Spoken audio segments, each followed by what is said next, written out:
to the BAFTAs.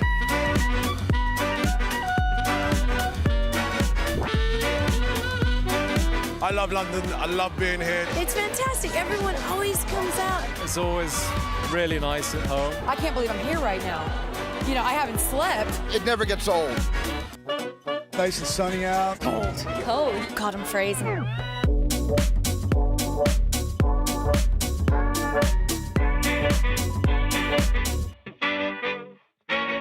I used to watch the BAFTAs every year without fail. I love the BAFTAs. It's very shiny and sparkly and speckle sparkle. I'm all about seeing the nominees and seeing who wins tonight. I think there was a lot of great films this year. This is a great time to be included because the movies, I think, have something to say. It's a very important event for me. 12 nominations for a picture of mine. Oh, first time it's ever happened. I'm going to enjoy myself tonight. It's great. I'm chewing gum. I need to get rid of it. I'm nervous and excited, both. Equal parts. I thought you all were a lot more reserved than this. What's more terrifying, being nominated for Best Actor or actually having to walk up the red carpet? Well, they're equally terrifying. The carpet's nice. I've just signed a Harry Potter book. I don't know if that's quite correct. I'm just going to present my award and then go and have a glass of bubbly somewhere. We should show the footage, right? Yes, yes. Okay.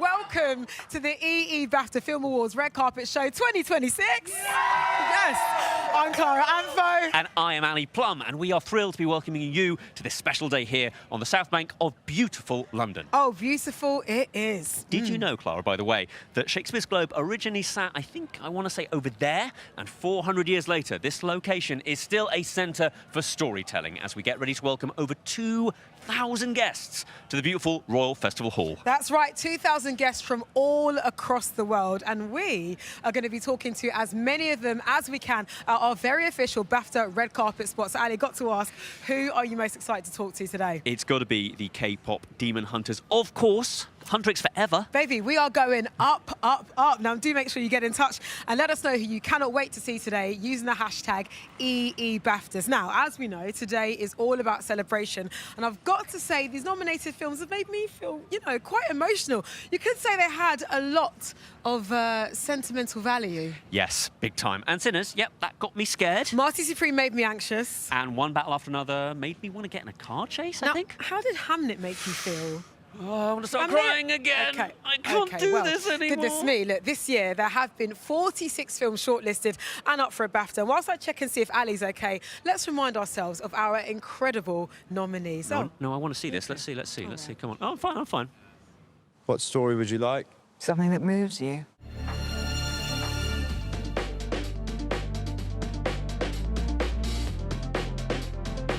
Welcome to the headquarters of the human resistance.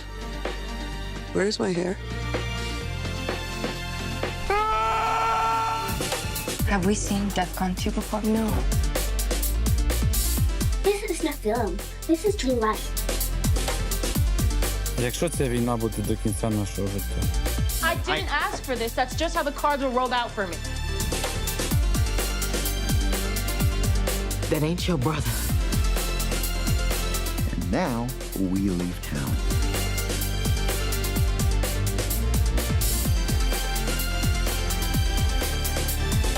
Everything is under control. Hang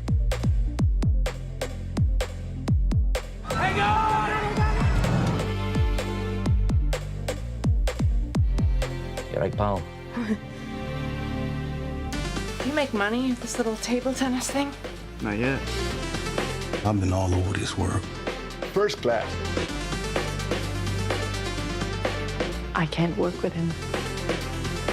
You're the only friend I ever had.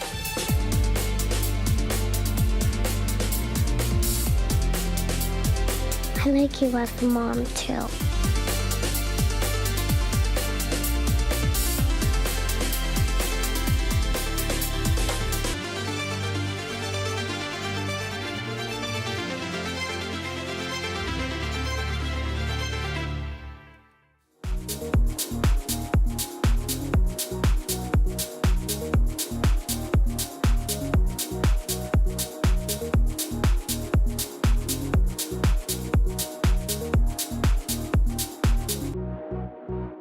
right now we are joined by tonight's esteemed host, Mr. Alan Cumming. Hello. How excited are you to be in a room full of your peers?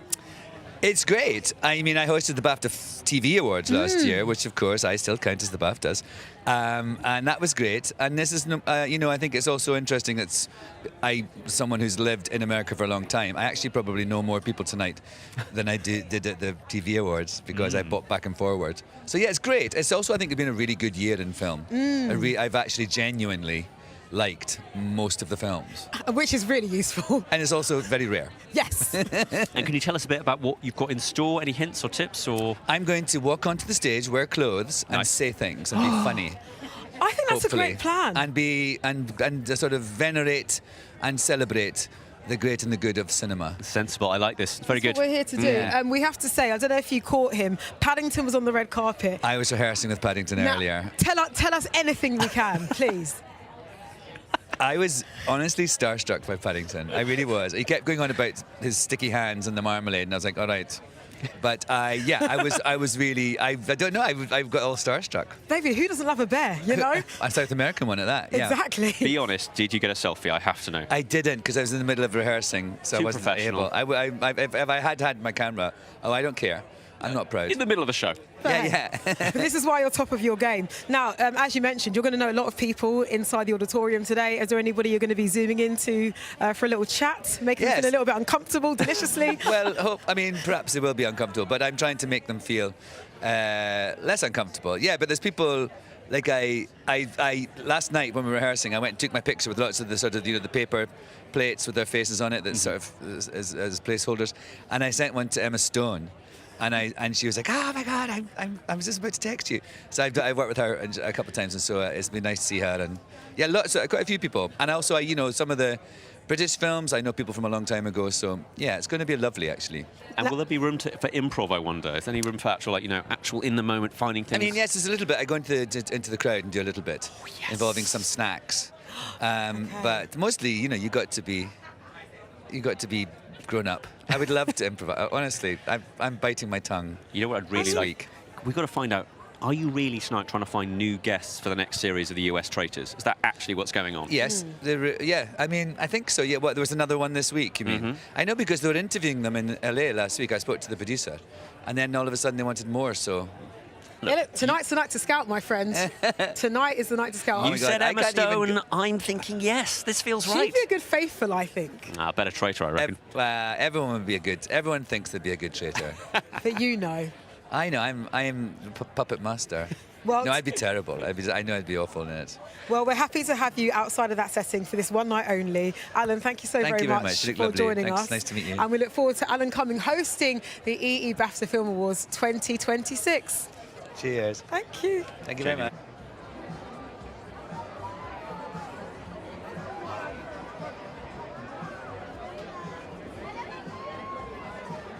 Oh my goodness, what a thrill to be joined by EJ, Audrey and Ray, aka Huntrix. Welcome to the BAFTAs. Hello. Thank you. This is a big, big, big deal. I mean, the phenomenon of K-pop Demon Hunters, I feel will be studied in like pop culture scholar, you know, by scholars in the future. Like, how has this story and just being involved in this changed your lives? Oh my God, 180 completely. You know, I came in as a songwriter, so just being here performing the song that we have here, Golden, is just really incredible. And I came thematically dressed. I love it. I knew you guys were coming. We had to be yeah. on. You know. Tell us about just what Golden means to you at this point in 2026. Like, just how the song is like I guess translates to you now. I mean, EJ has said this a lot because, you know, she's written this song, but I think really it's about hope. It's a song that, you know, Rumi's yearning and she's trying to accept herself, and I think it's a struggle that we all experience and are very familiar with. So it's just a symbol of hope. It reminds you to keep going and that it's okay. Yeah. But this is it. And do you know what's so cool about the film is that, you know, I think a lot of the time people can think that films aimed at young people can not have like quite, you know, deep and profound messages, but you're really saying something with this movie, right? Yeah, absolutely. Sure. It's not just for young people, it's for everyone. Yeah, I think that's one of the most incredible things about this film is just seeing how many different communities it's been able to bring together and age groups, and it just doesn't, it shows like no matter where you come from, the community you come from. We're all just human beings at the end of the day, and I think that that's like a message that's very much needed right now, just across the world. So, shout out to the filmmakers, Maggie Kang, Chris Evans. They're amazing. Who I'm sure are definitely watching. And of course, tonight you are hitting our stage. You're performing for the first time, really. This is so exciting. How's rehearsal been going? Great. It's been great. Super fun. Yeah. Amazing. Something in the London, air is water. Like, it's just, we've been sounding good. You've been sounding great. We're working with dancers also who are generally from the London or the UK, and they are insanely talented. Yeah. So much flavor. That's it. Yes, flavour. Yeah. We do that well in the UK. like that. Yeah, don't leave the hype. We have got flavour. We promise. We promise. It's been incredible. Exactly. Yeah, nothing really salted about the UK audience for sure. Now I have to talk about a certain actor who I know is a massive fan of yours. Her name is Chase Infiniti. She is. Really? Oh, really? Let me tell you something. Chase Didn't know Infiniti of One Battle After Another fame is a massive K-pop fan, and she is so excited about you three. I feel fans like of her. Right? Okay. So can we make sure that at least some selfie moment happens tonight, or Fourth member of Huntrix, maybe. Do you know what I mean? Like, her dancing's on point, her vocals are there. I feel like she could join the band. Triple threat. Yes. And I'm down. Yeah, you guys please. down? Absolutely. Selfie time. There you go, Chase Infiniti. We're going to make sure you see this because this has to happen. This needs to be a foursome. And last but not least, what is the future of you three? Are we going to see another K-pop Demon Hunters adventure? Or are we leaving the fans wanting more? That. We're leaving the fans wanting more later. We're Waiting on the call. We're waiting, and also just, Yeah. who knows? I've heard there's a sequel happening. Okay. as nothing well. official. But we are just, patiently by the phone every night and every day. We're focused on now. Waiting. Yes. Focus on now. You're staying present. No, I respect it. Well, For sure. as always, baby, we're going up, up, up. We appreciate you. We love you. Thank you so much, Thank you so Huntrix. much. Thank you. Have a great Thank you. BAFTA. Emily Watson, how are we today? I'm very well, thank you. Glad very to hear happy it. to be here. Good. You're here for 2 movies, of course, not just Hamlet, but also... Yes, Steve. Nearly forgot Yes. Steve. Poor Steve. I'm Yes. kidding. So, let's talk about your relationship with Jessie, because I'm fascinated. You've known her for maybe a bit longer than people might presume. Yes. When Jessie was, I think, a rising star or something with BAFTA, one of the things that BAFTA offers is that you can have a mentor, and she asked for me. So I've known her since then, and then we did Chernobyl together. So yeah, we've been friends for a long time. So it was a really precious thing to be able to come in and do this with her. And she is one of a kind. She's got this energy and this enthusiasm, all her dream journals, all of that. But I'm wondering, what is a Chloe Zhao set like? To me, it feels possibly a little different to your average one. Yes. Talk to me. Everybody is absolutely kind of immersed right up to their necks, just going for it in a really in a lovely way. It feels very special. I remember I was lucky enough to be at the Royal Festival Hall for the premiere at the London Film Festival, and Chloe decided that we should all meditate together. That really indicated to me it's just on another level. Yeah, it is. It's a very full experience that you have with every part of yourself. And I've been talking to a lot of people who've seen Hamlet, and they sort of start welling up when you bring it up. Is this something you've experienced yourself, when they look at you and maybe they start slightly beginning to cry? In a good way. Yes, I mean, I don't know what, Chloe has some kind of magic. She manages to reach inside and touch you somehow. I don't know how she does it. Well, I look forward to seeing you with Jessie, your mentee. And I want all the photographs there, and I'll be bragging about the fact that BAFTA had something to do with her career just from the very beginning, right? Yes, indeed. Yeah, indeed. Yes. Well, you look wonderful tonight. Thank you so much for joining us today. Thank and you. It's we'll a great see pleasure you. to be here. Oh, truly. And same here. Please have a great day. Thank you. All right. Well, the Davis brothers are in full effect. Guys, welcome to your very first EE BAFTA Film Awards. First-time nominees, My Father's Shadow, an incredible film based on your own true lives. How does it feel just to be here celebrating your legacy? My second nomination, Oh, actually. sorry. We were nominated for a short film, Lizard, in the lockdown. Do you know what? Lockdown. Do you know it's the year that we kind of, it was a bit of a blur. Bit of a blur, but yes. But first ceremony we're coming to, just really proud. I mean, there's a whole incredible cast and crew that are behind us, so we're just here to represent them, and just so happy that this film has been shown a lot of love from people in the cinemas and people all over. When the setting for this film is, is your beloved Nigeria, gorgeous, gorgeous country, but the subject matter of the film, is anything but. Well, it's an interesting contrast, isn't it? How did you go about approaching, I guess, capturing the sort of brutality of what was going on in 1993, whilst also celebrating the things that you love about Nigeria as well? Yeah, I think that one of the things we keep as Nigerians we have is hope, right? And it's the hope that gets you in the end, because you keep hoping for a better leadership and better government. But the thing that for us we chose to focus on was the people, and how people have this hope, and how people continue to thrive and continue to grow in spite of, And we're grateful that we're able to put some of those stories on the screen, and we're grateful that this very specific story from this very specific soil is a universal story as well.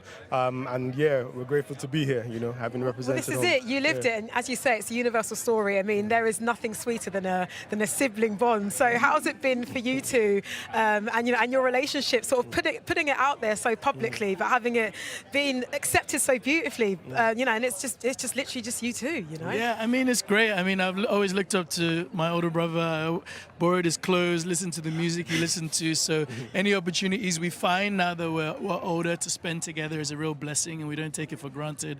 But being able to celebrate our work on like such a massive scale is even more incredible for us. Yeah, and I think not many people get to go to the BAFTAs and go to all these amazing awards, but then to actually do it and do it with your brother, your family as well, is super important, because family, community has been a key part of everything we've tried to do in our work. So, well, this is it. There's a gorgeous scene in the film, where your father, played by the brilliant Jupe, chastises you for not sharing with your brother.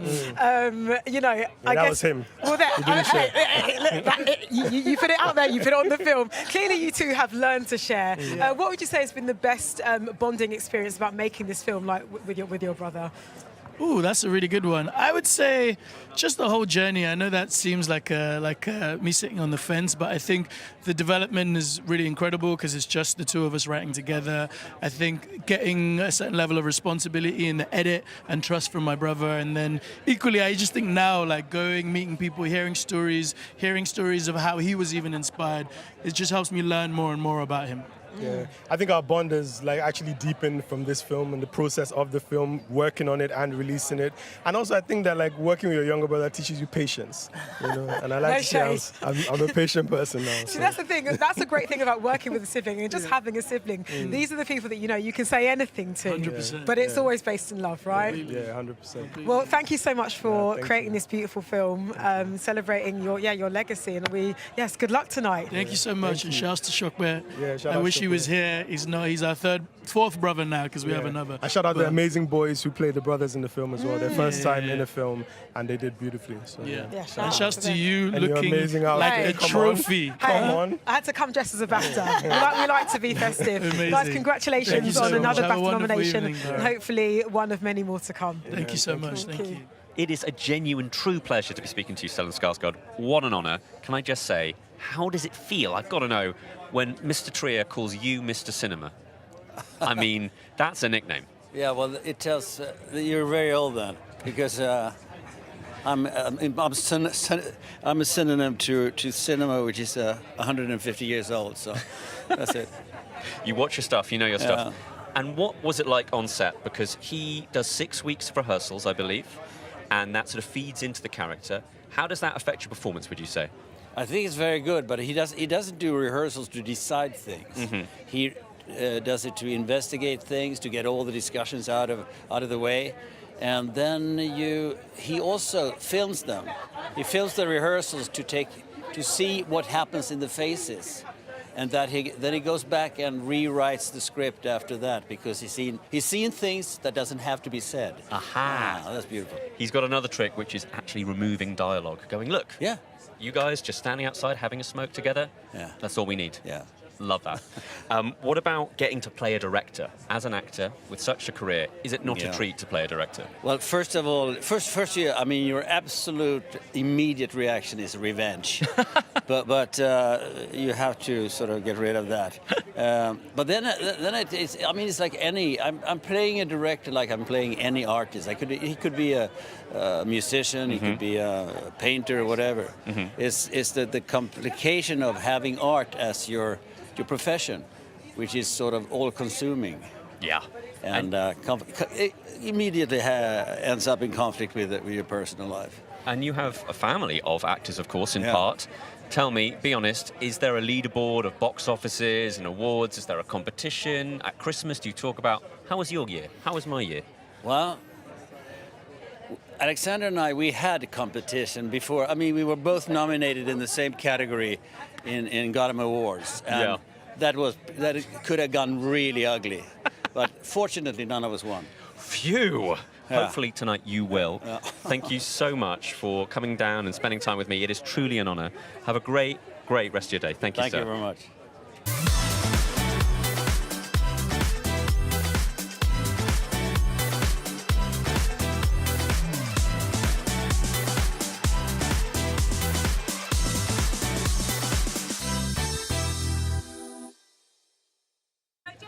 Unforgettable. I'm joined today by two beautiful singers who decided to regale us with a couple of tunes. No, we have the director of I Swear, Kirk Jones, and of course, one of its stars, the Peter Mullen. Thank you so much for joining us today. I want to tell you that I love your film. I don't have favourites, but I do love your film. And stop me if I'm wrong, I believe I Swear has 100% on Rotten Tomatoes. I don't want to jinx it. It does. Peter wouldn't know, but I know, and it does, yeah. It's mainly you, actually. Yeah. It's nothing to do with that Robert guy. It's all you. Don't worry, it's all you. It's all you. Tell me honestly, have you had reactions that you'll never forget for this movie? Because I've been recommending it to people, and they give me this feedback. How have you been getting reactions? What have they been so far? I've had, you know, with social media these days, it's really easy for people to get messages to you, and two stand out to me. One was a young man who often went to football practice each week. He had Tourette's, and he used to get very nervous before he went. And his mum said to him one week, how you feeling? You nervous? And he said, no, because if people have seen I Swear, then they might understand a little bit more about why I do what I do. So that was one. And then the second one was a prison officer who watched the film and realised that one of them, his most difficult inmates, had a level of Tourette's. He went to the governor, they got him support, and that helped him a little bit. So it's one of those films that is you know, touching people, but also maybe making a small change here and there. Yeah, here's to that. And how does it feel to be part of a project like that, Peter? Oh, it's been fantastic. I mean, the response to people has been really, really wonderful. I've had so many people come up whose families, you know, have experienced Tourette's. A mate of mine's got Tourette's. The one I remember was a lovely group of girls that lined up to chat to us after the premiere in Glasgow. And 3 young girls, and none of them had ever been to the cinema before because they all had Tourette's. And I never knew they had Tourette's until once we started talking, and I noticed little tics. They didn't swear, wasn't their ticking. It was more physical. And I'd never thought of young women having Tourette's because, as I say, a mate of mine's got Tourette's, and the film's about John, so it's quite masculine, I guess, in that regard, even though there are the wonderful scenes with the young, lovely girls with Tourette's. But that struck me. And the fact that they were now intent on going to the cinema and going to public events. And it'll be interesting tonight because here we are, you know, blah-de-blah, BAFTAs and all that. But John's here. There's no doubt he'll get nervous. There's no doubt he'll start ticking. And it'll be up to Alan as to how he deals with that, because it'll be interesting to see what the audience reaction is tonight, and will they understand what's happening, you know, and will there be anybody else in the audience with Tourette's? I don't know. Yeah. You know, we shall see. Yeah. I'm really thrilled that John's here. Me too. I mean, he was anxious, like, should I come to? And it's like, yeah, absolutely. You deserve to be there more than anyone else. Definitely. Yeah. Just don't stand on his right-hand side. It's absolutely. That is true. That's a big tip. We were just about to walk on stage during a question and answer, and literally I thought, oh, I'm stood at John's right-hand side. And it was like something out of Gremlins or something. It's like, is it midnight and have I fed him? and I was stood by him, and the thought entered my head, and at that precise moment, John just went, dunch. And thankfully, I hadn't moved, and he stopped. Did he? This close. Oh, he's really good. He's very accurate. It was extraordinary. Because there was a part of me thought, my eye socket, man, my eye would have just popped. Yeah, no, he's very good. I've got to let you guys go, but I want to say, this man is one of my favourite people on screen. When I see you, thanks, brother. I'm like, immediately, I love this character. I want to know what they're thinking. I want to know what they're doing. What's it like directing a legend like Peter? You don't really direct someone like Peter. You don't, do you? You show him the script and you take a step back like a firework, you know. You retreat 25 meters. No, I mean, we didn't really. I'm not the kind of director, and I don't think Peter's the kind of actor who wants hours and hours of conversations about what you're doing. You know, if it's clearly written, if the intent is there, if the emotion and the humor are there, you hand it over. And no, I don't. You know, I'm not the kind of director who says, "Can you just do it again? But can you move a little bit to your left or pick up the cup at this point?" It's just, you know, the whole film, I think, hopefully felt really natural, really believable, and that is what helped tell the story. And that was due to people like Peter and Maxine Peake and Shirley Henderson, and of course Robert Aramayo, delivering totally believable performances. Star of I Swear and director of I Swear, we have here, of course, Kirk Jones and Peter Mullen. Thank you both so much for spending the time today. Thank you very much. Have a great day. I am delighted to be joined by the deeply enjoyable, delighted Odessa A'zion. Oh my God. Welcome to the UK. Thank you. Wow, your nails too. Listen, we're just trying to be festive. This is great. Look Don't at look you. at mine. Mine are No, the set's still popping. The set's still I popping. didn't have time to really do them. So. You look fantastic, and guess what? You're a BAFTA nominee. Whoa. You, Rachel, Marty That's Supreme. crazy. Let's talk about her. Okay. When you first read this woman on the page, what was the first thing that jumped out to you about this character? I mean, obviously the first turn for her, with when you see the what actually happened with the black eye, I was like, oh, this bitch is different, right? Okay, so she's different. I've always wanted to. I just feel like she gets to do so much in the movie, and I just feel like she has so many different layers and personalities, and it's like you're playing different people in one character, and I could just see it so vividly in my head. I was so excited. Oh my God. I mean, I didn't know that if I had it or not when I read it, but well, you got it. Girl, I got it. You sure got it. I got it. Let me crazy. Let me talk to me about just what it is to be a hustler, because you know that's how Marty's positioned in this film. He's a chancer. Yes. He's arrogant. He goes for what he wants. But I'd pretty much say that Rachel's the same, no? Oh yeah, for sure. Yeah. She you know, she gives him a little taste of his own medicine. You know? Tell us about tapping into that energy, because not only were you having to do that, but you're also doing that whilst playing somebody who's preparing to be a mother. That's a lot of different emotions to tap into. Yeah, that's true. Yeah. Oh my God, you know what? Yeah. This is sidetrack. Please. But my brain is reeling right now. I'm like, I forget about you do interviews. I'm like, oh wait, yes. Let me think about the movie again. This is so scary. Listen, are you not overwhelmed? Hold my hands. Help me. Listen, Odessa A'zion, there is no reason to be scared. I'll tell you what's happening. Hold on. Shall I give you a brief of what's happening in your life right now? Yeah, So your name's Odessa. Okay. You're a great actor. Nah. You've been in a very successful show Oh called my God, I Love I didn't LA, ask for this, guys. That's which all we I swear love. to God. Currently in Marty Supreme. Can I just bring you with me? Sure. Can you be like my anxiety blanket? Yeah, okay, why what was not? the last question that you asked me? I was I'm asking back. about sort of tapping into Rachel's hustler side. Okay. And you're playing somebody who, you know, is doing what she needs to do, but she's also preparing to be a mother. There's a lot going on. There's a lot going on. And also doing multiple side quests, like with this guy. Like, what was that like, tapping into all those different parts of your, I guess, your emotional well? Oh my God. I don't know. I feel like for me, when I just wanted to feel as real as possible, and obviously, you know, this is an obvious answer of putting yourself, really trying to think of yourself in that position, but sometimes it's really hard to. And then once you unlock it, it's hard to like come back to reality. But I've never been a mom before. I've never had a baby before.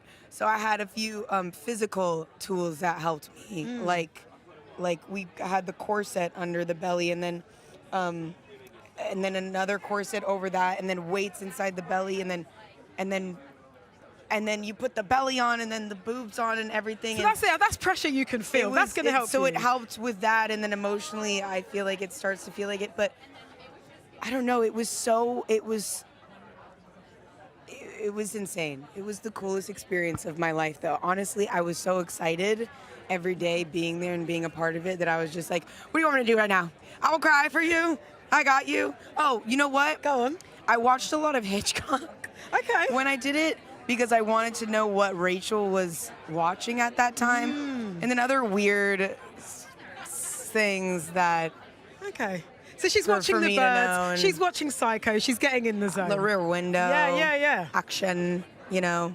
Yeah, anyway. Sorry for the worst interview you've ever done. No, it's not. Actually, this is one of the best because Odessa... all over the place. You're a delight. No, but listen, who are we if we're not all over the place, you know? Right? Thank you so very much. Thank having a chat. you. You look so beautiful. Back at you. Back at you. I'm not ready for tonight. No, but let me tell you a secret. Let me say a secret. See all your actor friends? None of them are ready, and that's okay. Is anybody else not ready? No, no one's ready. Have a great BAFTA. Okay. Good luck. You too.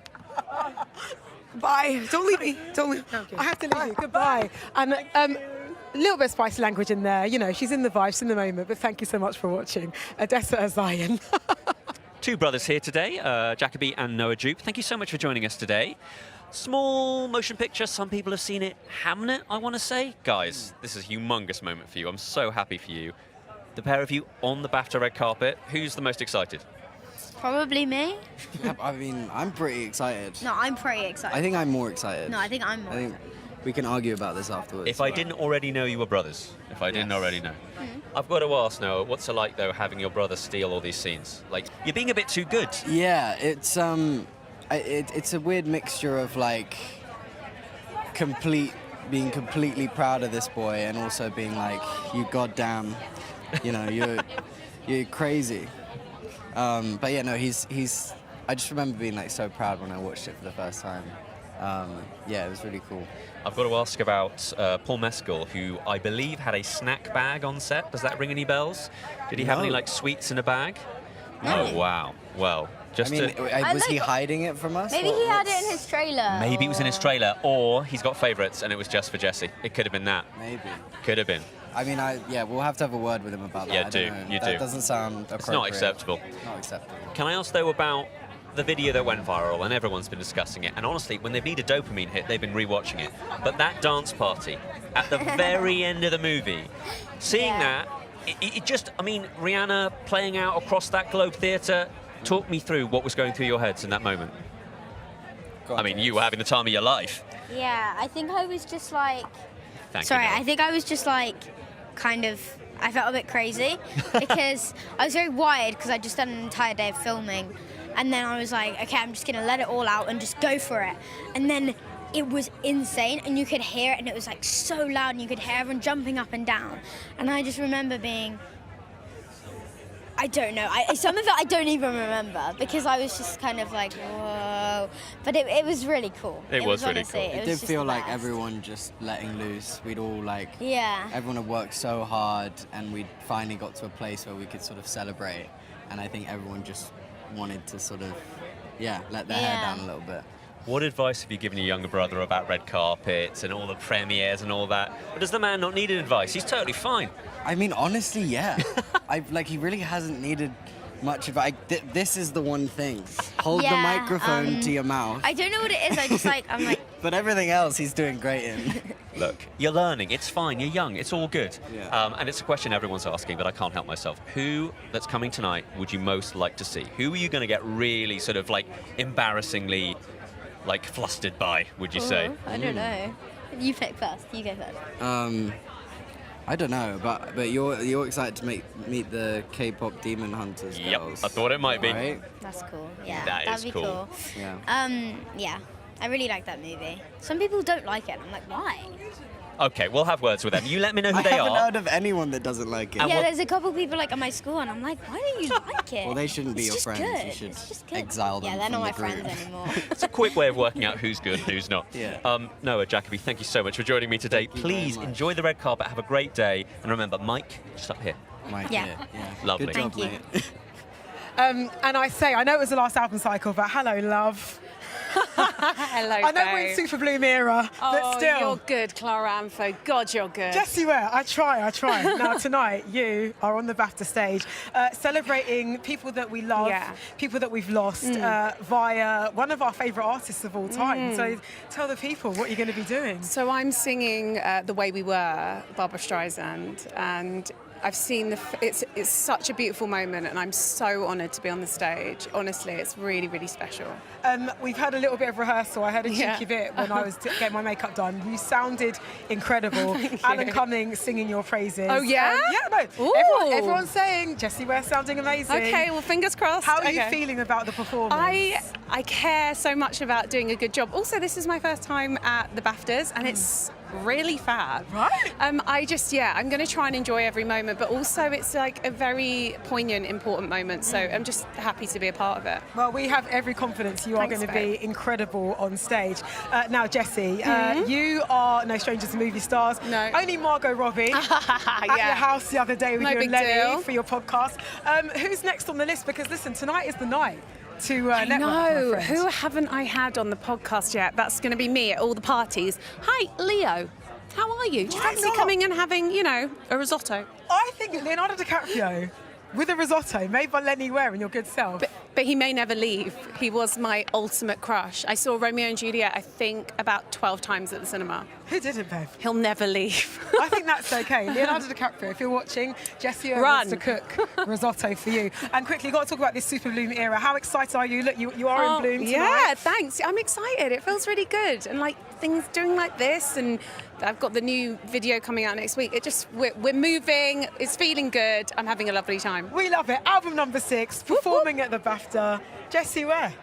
What a delight. Thanks, babe. Thank you for having a chat. I'll see you at all the parties. Oh, listen, you know that. Yeah, I know. I'll be being very professional in the meantime, okay? All right. Okay.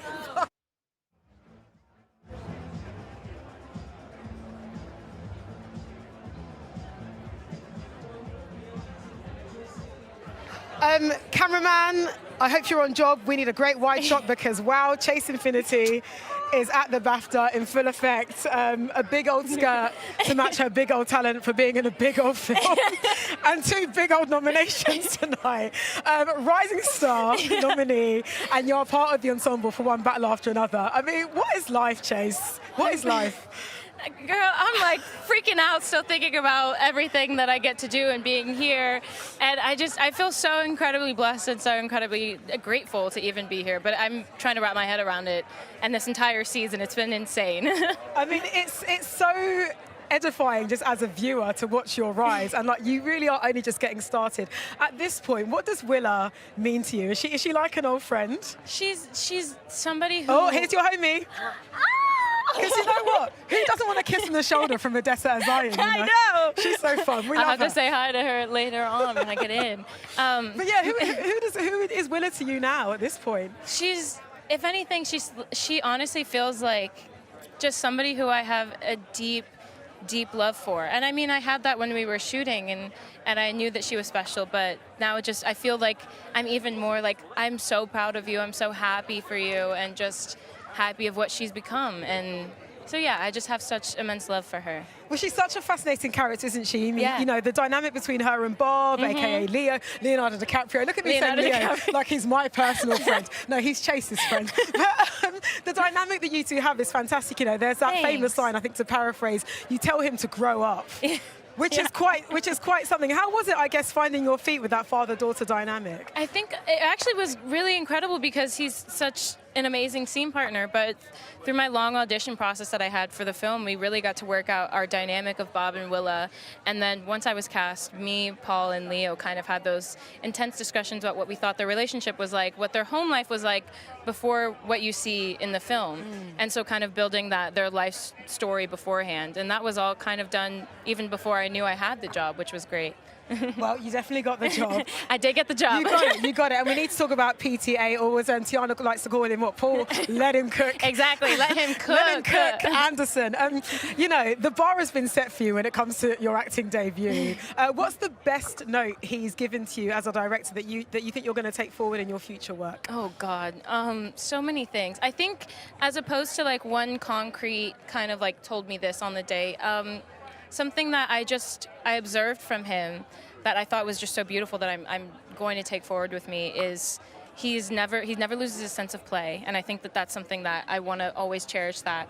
But also embracing the imperfections, embracing the spontaneity, and not preparing for best case scenario, because that's not how life is. And I think that that's something that that I just, in watching him and seeing kind of how he crafted this film, that's something I want to take forward with me. That's a great thing to take forward. Now, I need to let you know that Huntrix are here. Oh, really? Oh, listen, they are here. Now, I know that you are a K-pop girlie. I am a K-pop girlie. We thoroughly enjoy the TikToks. We love the choreo. She's giving choreo. Thank you. She's giving lip sync perfection. I interviewed them earlier today, and they are very, very excited to meet you. They know that you are a fan. No, it's on record, I promise you. You can look this up. Okay. They said that you could be the 4th member. Okay, wait. My dream has always been to be in a girl group. Okay. Yes? Are we going up, up, up? Wait, we might be going up, up, up. I think we might have to be. I need you guys to like make best friends because... Definitely. I'm very excited to beat them. Yes. Well, they're performing tonight, so it's going to be fantastic. You guys are going to see me levitating. See, look, this is a reaction that we want. And last but not least, look, you are nominated, for being the rising star tonight. Also, you've got an actress nomination as well. I mean, again, to be welcomed into this community must be... Well, you tell me, how are you learning to process all of this? One day at a time, honestly. And I feel also, it feels very, I won't say easy because none of this is easy, but it feels easier because I just have such a strong sense of love around me, whether it be with my personal life or my One Battle family, or even just people in here like Odessa, or like getting to meet new people, and like Woomy and the cast of Sinners. Like, they've all just surrounded me with so much love, and it has just made this whole experience be so much smoother. And again, like, I'm just grateful to have been welcomed with so much love and with open arms, honestly. I know that this is not common, and I just feel very privileged and very blessed to even be here. I think what you say is so true because, seeing you guys around award season, now you've done your stop at the BAFTA, there is such a gorgeous camaraderie with all the different crews from all the different films, and it's really heartwarming to see. So glad you're feeling it. I definitely am, and I'm pouring as much as people are giving to me too back into them, because it's such a beautiful thing that we get to do, and I feel grateful to even be a part of it. Well, look, Chase, thank you so very much for joining us. Go and say hi to Odessa A'zion. Yes, I will. Go and give her a kiss back. I will. And congratulations on everything so far. Thank you Congrats. so much. Thanks. Okay, come No, on. for real, And look, for real. because we got, a fabulously dressed person right next to us, we're now going to check out some of the fashion from last night's EE BAFTA Film nominee party. I think Best Dress is here, though.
I'm joined today by the incredibly handsome and just casually very charming Wagner Moura. Thank you so much for joining us today. Can I ask, though, how does it feel to have a movie that maybe we don't see enough of? It's a grown-up adult film about something that really happened in the past. Tell us more about how you've been receiving these reactions from filmmakers, filmgoers, What have been your best reactions so far? It's been extraordinary. We've been in this journey since May, since Cannes. Whoa. Which is, yeah, like almost more, like, I don't know, 8 months? Yeah, something like that. Something like that.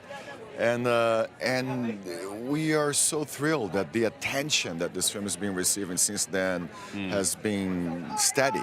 Right, like, and now with the Academy Awards, the BAFTAs, it's just like a dream. It doesn't happen all the time. So we are very excited, yeah. And I know it sounds silly to say, but it's a film that just so happens to be in Brazilian Portuguese. Yes, exactly. It's spoken in Portuguese. Some of the most interesting films I've seen this year were like so-called international films. Like Sentimental Value is a great film. What a It Was movie. Just an Accident is a great film. Sirat is a great film. We are thrilled to be here with this film spoken in Portuguese. It's a very Brazilian film. You've been across the award circuit for a little while now. Who have you most enjoyed talking to about sort of like the state of cinema? Because you love your movies. I've been having so many great conversations about films, and the other thing, excuse me, about all this is that you end up learning a lot about your own film by talking to other people. Like, and this has been amazing. I've been discovering things about The Secret Agent that I hadn't thought about it. So it's great, yeah. God, I am good, actually. You're right. No, I was good in that scene. No, I kid.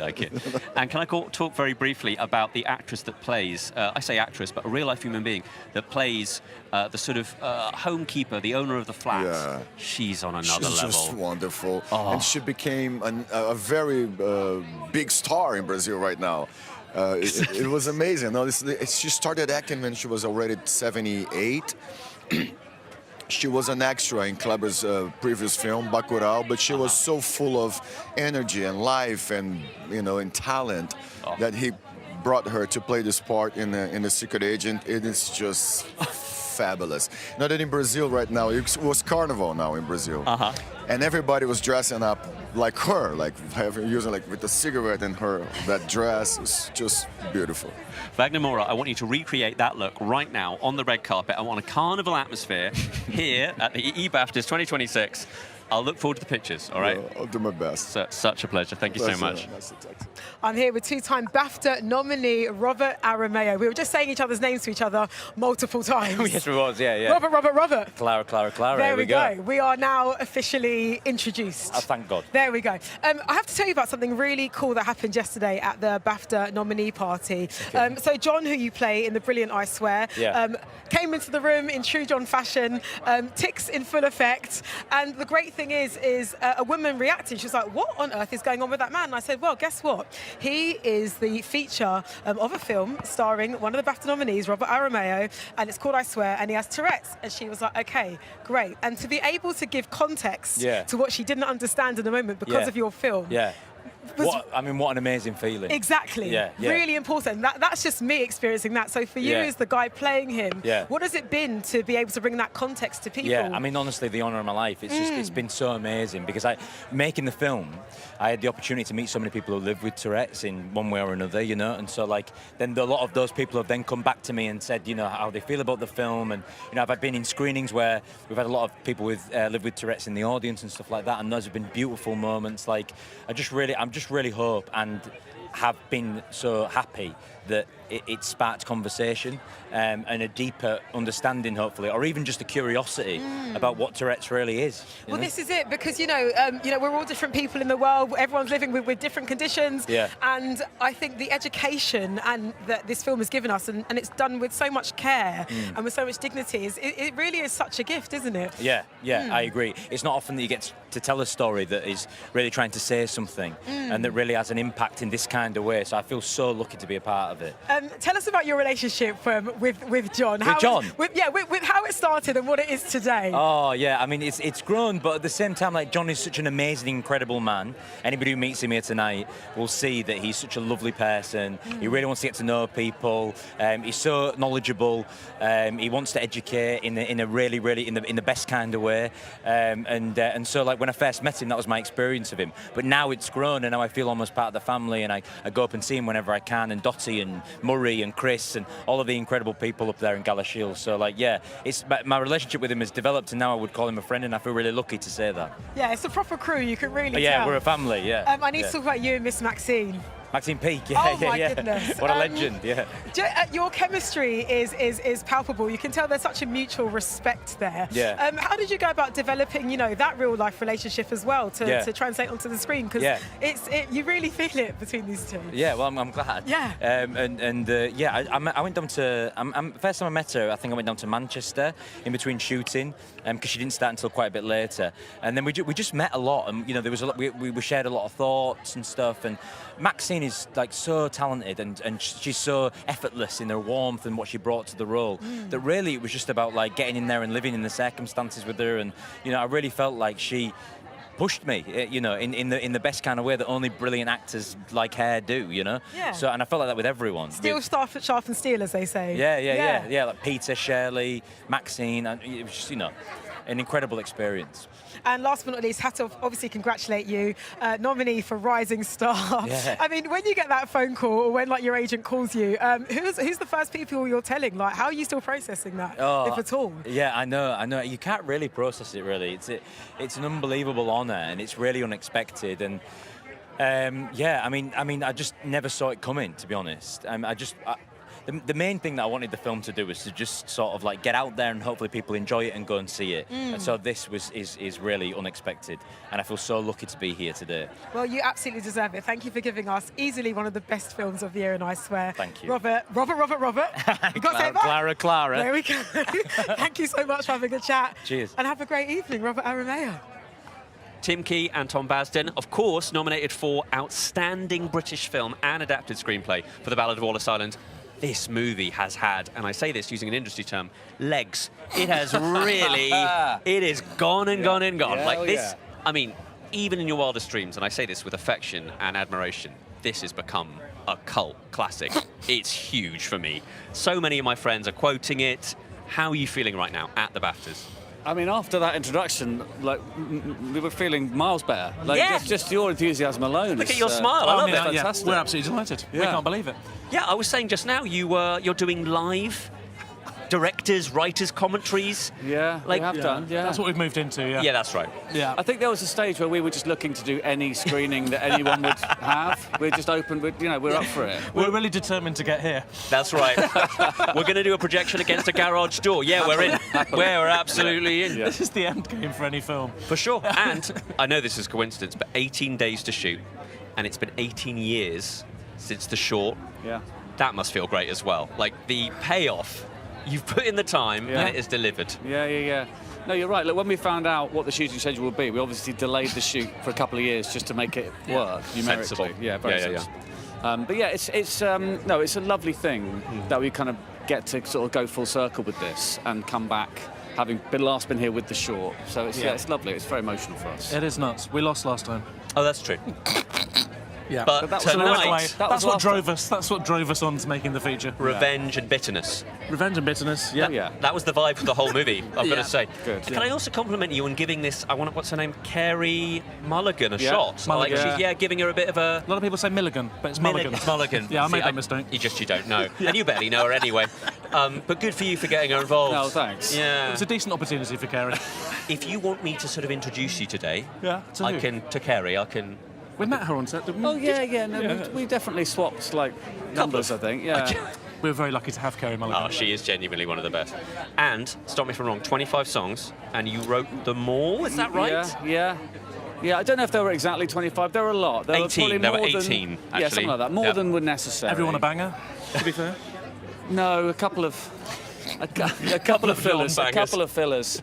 Which didn't make the cut, but that's fine, you know. Why wasn't that on the poster? Features a couple of fillers. Look, I'm just trying to put this into the ether. What do they call it? Manifesting. Yeah. Let's get you in the same room as Huntrix. Yeah. K-pop Demon Hunters 2, Ballad of Wallis Island collab. I mean, listen, my daughter would be in heaven if we did that. All right. She's a much bigger fan of K-pop Demon Hunters than our film. If that's possible. It is, I've seen it. So I've got two tasks today before I let you go. I'm going to introduce you to Carey Mulligan. Mulligan, thank you. And to Huntrix, so you can get a selfie for your daughter, right? Love it. Yeah, please do. And Tim, what would you like? What would I like from you? Well, we'd love to meet Jesse Plemons where possible. Okay. Yeah. We'll work it out, guys. Thanks. Don't worry, we're going to sort it.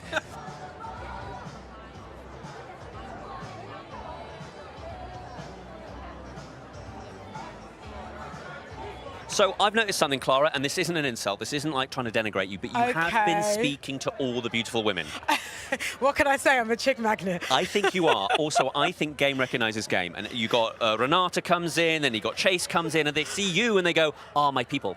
Yes. You're very smooth, Ali. Gorgeousness. I see what you're doing. Yeah, but then all the intelligent hot men coming to talk to you. It's Well, like, I don't know. Well. People see their people. Real recognises real. I think you might be right. But I think it is safe to say, I mean, the red carpet is in full effect. We have been so spoiled by who we've got to talk to, and everyone's in such a great mood, you know, really generous, really excited. Yeah, and it's not just because Paddington's here. I promise you, they are genuinely just having a good time. Right. The red carpet's got really good energy, like you say.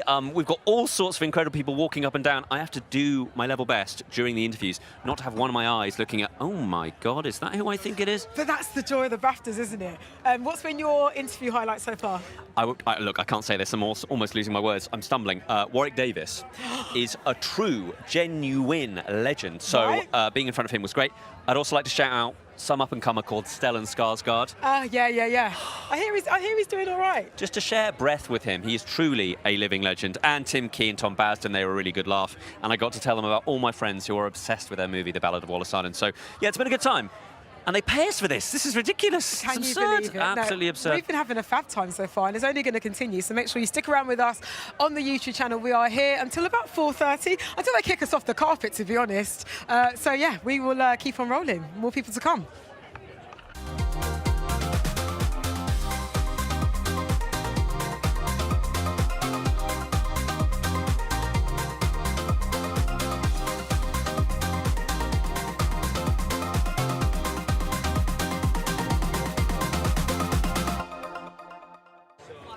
Jack O'Connell, as I live and breathe. Is it the man that I very nearly managed to persuade to be my co-chat show host together? We hosted an event last year, and I felt that Jack and I had the energy to possibly be the new Graham Norton. What do you think? The rapport was undeniable. Yeah, true. Palpable throughout. Yeah, great. And on that note, it's been emotional. Thank you so much, Jack. It's been great. No. You're here, obviously, you're in the movies, you're in the cinema right now, which is a lovely feeling. You've been a villain in a couple of films, let's say Sinners, let's say 28 Years Later, The Bone Temple. When are we going to get a nice, good old-fashioned lead hero role from you, sir? I'm in the mood for it. My grandma keeps asking me this. We are due. We are due. Yeah. Yeah, we'll work on it. My people speak to your people.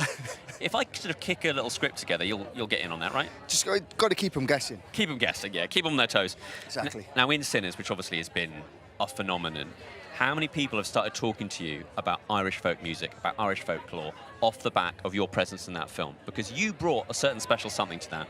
Because Ryan Coogler, I believe, didn't even realise just how much you knew. Thank you very much. No, it was all on the page. So... you suggested Wild Mountain Time, no? I did. Yeah, to be fair.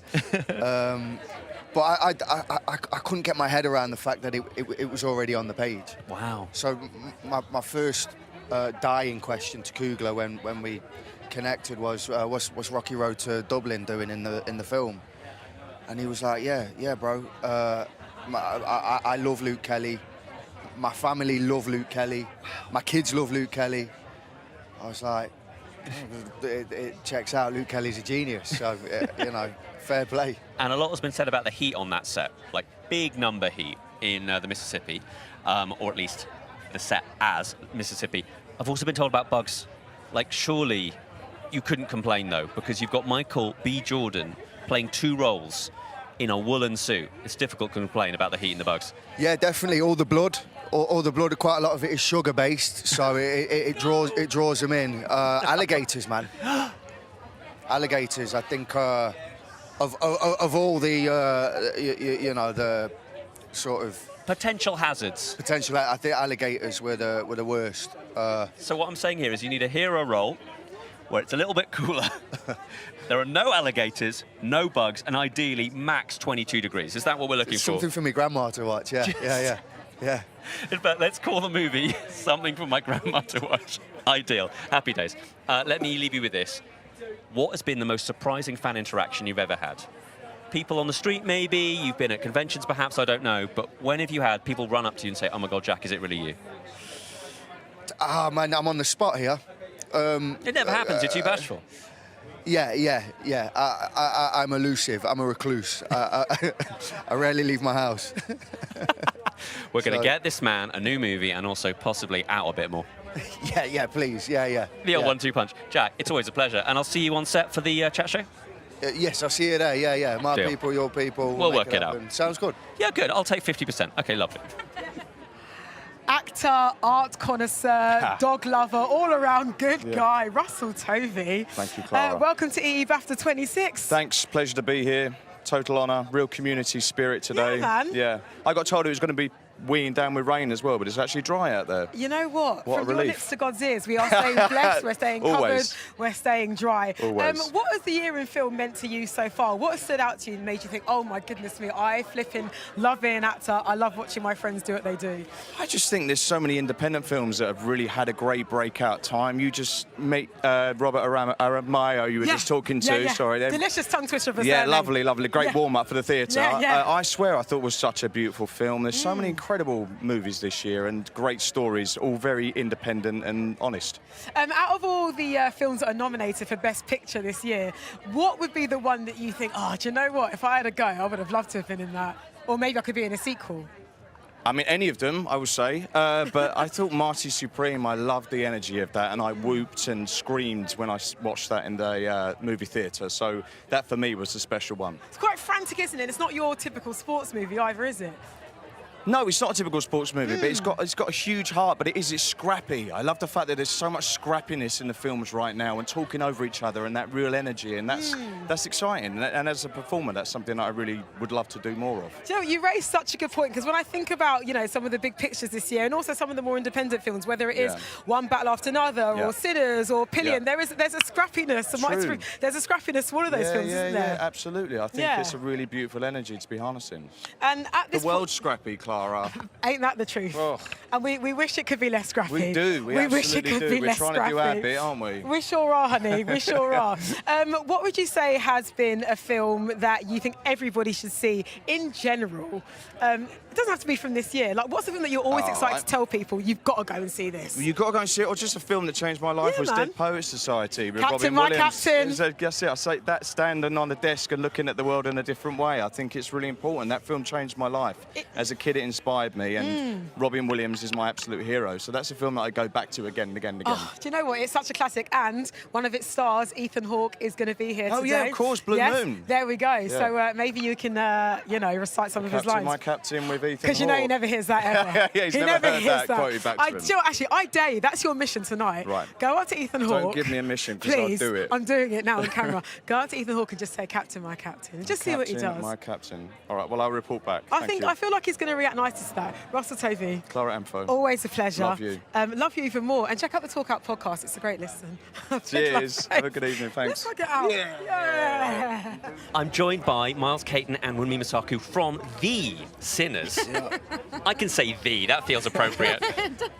I want to ask about Britain's very own, doing a Louisiana accent. That is not an easy task. No, it's definitely not. Talk to me, what are the biggest challenges? What were the words that maybe slightly tripped you up to begin with? It's actually like the consonants and the vowels. It's many of the words. Yeah, like there's some kind of like, with the P, it's not like as plosive as we're used to, so it you kind of suck it in a bit. Okay. Yeah, it's really weird. It's like, and then like, I don't know, even the way they say oil, it's so different. Oil.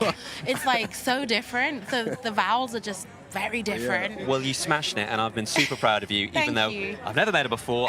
I just have that feeling of pride. I appreciate you. It's fully meant. And Miles, we've talked a lot about your incredible guitar work.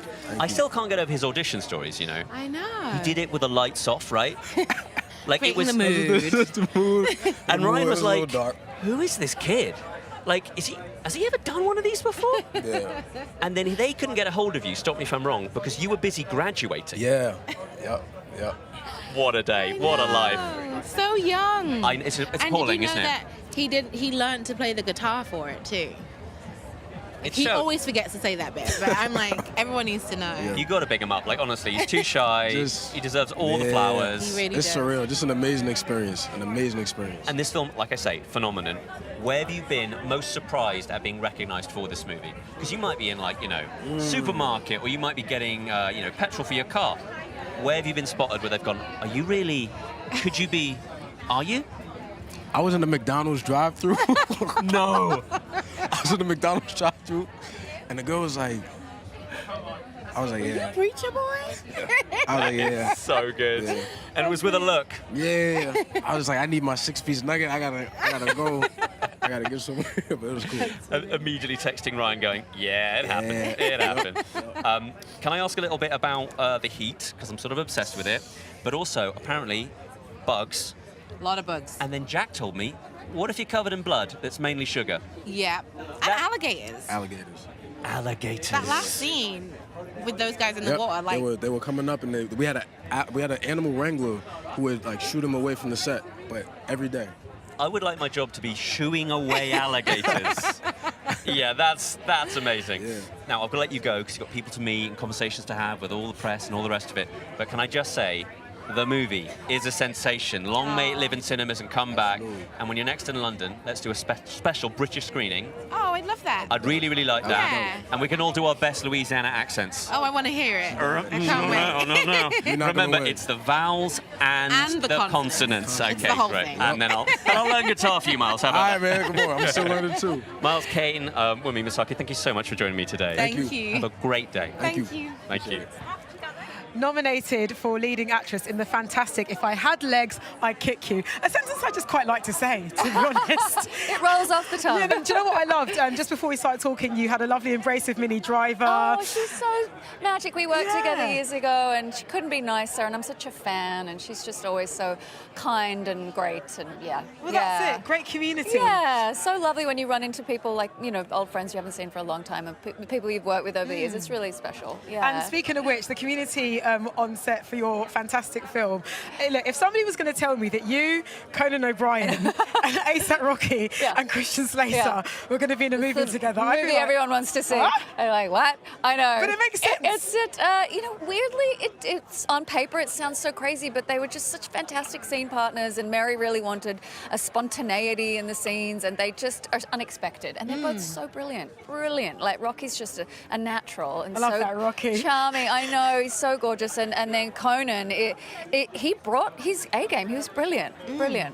I think one of the fantastic thing about so many of the nominations this year, particularly with our female actors, is that all the women are allowed to be unlikable at times, and that is so exciting. Yes, I couldn't agree more. Yeah. They're challenging. They're not necessarily likable, where often, with male characters, it's very much a given that they can traverse these kind of the spectrum of that stuff. And with women, you always it's less sort of allowed in many ways. So this is really breaking all the rules. I think it's great. I've enjoyed these performances. They're so extraordinary this year. They're all goddesses. So I'm so happy to be here. Well, you yourself can include yourself in that lineup of goddesses. Rose, thank you so very much. Thank you so Good much. luck for your nomination. Oh, I and appreciate it. just Thank enjoy you. the night. I will. You deserve it. I am. Lots of people to hug. I know. This is Mia McKenna-Bruce, and I know her from last year's BAFTAs, where she may have won, let me remember, the EE Rising Star Awards. Oh, it still feels really strange. What a wonderful moment that was. We've talked about this, but remind us, what was it like getting up on stage and saying those words? It felt like a genuine shock. You were up there sort of losing it in a good way. Yeah, absolutely losing it. It was mental. I honestly wanted to throw up because it was obviously amazing, but there are so many people in that room that you've got to talk in front of, and I really didn't expect it, so I didn't prepare anything. There we are. Next time you win a BAFTA. Next time, maybe she'll be more prepared. It could be, maybe, potentially something to do with this Beatles project. Maybe, this little thing that I'm doing. So I want to say his name's Sam Mendes. Yeah. Have you heard of him? Maybe. Yeah. A couple of mentions here or there. What is he like to work with? What is he like as a director? Oh, he's absolutely dreamy. He's here tonight. Yeah. For Hamlet, isn't he? He's dreamy. He has this wonderful way of making something that's so kind of huge scale feel like intimate, and just make it magical from start to finish. So I'm And very it lucky. is 4 films, let's not forget, and Yeah. you're playing Ms. Starkey. Miss Maureen Starkey. Yeah, it's a big deal. Yeah. Who of your friends and family freaked out the most when you told them, yeah, I've booked one heck of a gig? Oh my God, a lot of people, but I think my granddad in particular, because we used to sing When I'm 64 together. Yeah, so he's particularly chuffed. That's wonderful. Yay. And you've got so many big names here on the carpet Yeah, already. lots. And they'll be there, obviously, in the Royal Festival Hall for the ceremony. Exciting. Who are you most looking forward to speaking to? I know you've seen a lot of them already. Yeah. Who am I looking forward to speaking to? Everybody. You've got some of the E! Rising Star friends that we have, of course. Yeah, and I'm so excited. I'm really excited to see Robert because I watched I Swear literally like last week and he is phenomenal. They are all amazing, but like I just need to squeeze him and say I absolutely loved his performance. And of course, you've got Chase, who's wearing this gorgeous dress. Yes, Chase is just stunning.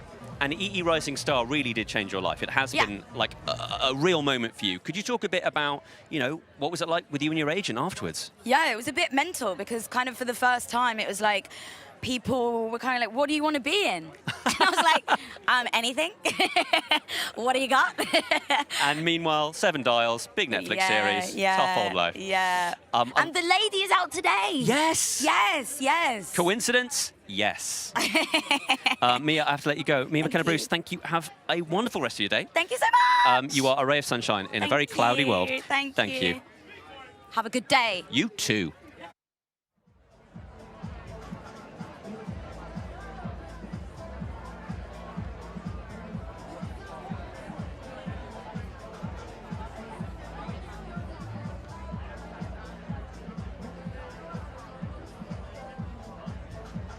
I'm joined here by Archie Renaux, a nominee for the EE Rising Star Award this year.